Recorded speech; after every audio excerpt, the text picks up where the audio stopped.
I used to walk home from my night shifts because I couldn't stand sitting in traffic after midnight. It was only a mile, quiet, suburban streets, a few old oaks that creaked like tired doors. I'd put in my earbuds, start some low music, and zone out. It was peaceful until I started noticing the fence. It was an 8-foot wooden privacy fence that ran the length of a property on the corner of Klein and Prospect. You couldn't see the house behind it, just the top of the roof and an old satellite dish that didn't look like it worked anymore. I'd pass it every night.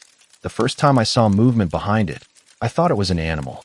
A shadow sliding along the boards, quick, low to the ground. But the sound, soft, measured footsteps, was too human. I took my earbuds out and waited. The air was still, thick with the smell of rain on pavement. Then, from the other side of the fence, came a whisper. "Keep walking." It wasn't loud. It wasn't angry. It was tired, like someone giving advice they wished they'd taken. I did what anyone would.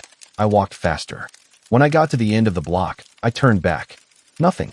No movement. Just the fence under a yellow streetlight, looking perfectly normal. That was Monday. By Thursday, I'd convinced myself it was a prank. Maybe some kid messing around. But curiosity does this thing. It wears down fear like water on stone. So when I saw a small gap between two slats that night, I crouched and looked through. I could see a yard, overgrown grass, a rusted swing set, a faint glow from the house, maybe a TV flickering.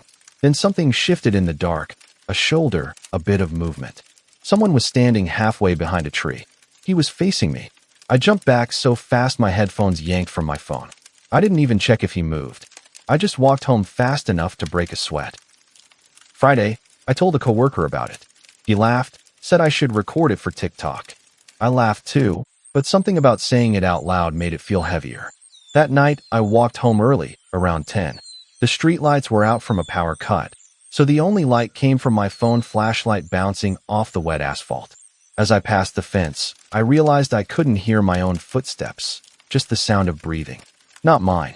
Deep, steady, maybe 10 feet away, right on the other side of the boards. "Keep walking," the voice said again.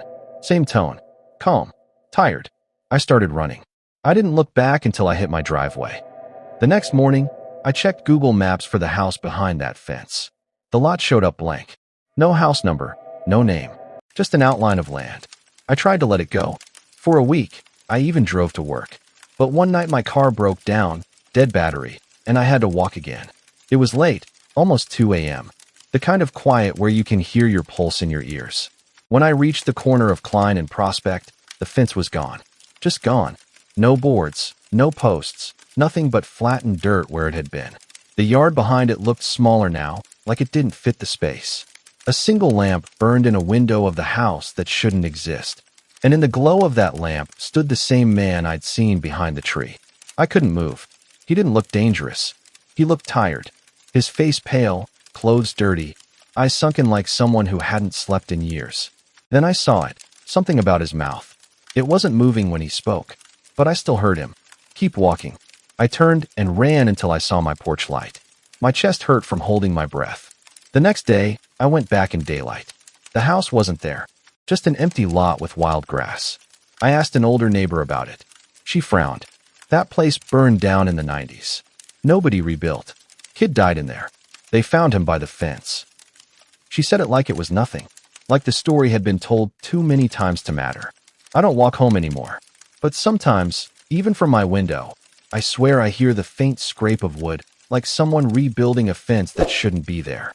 If you enjoyed this story, make sure to subscribe for more real-life horror stories. New ones every week.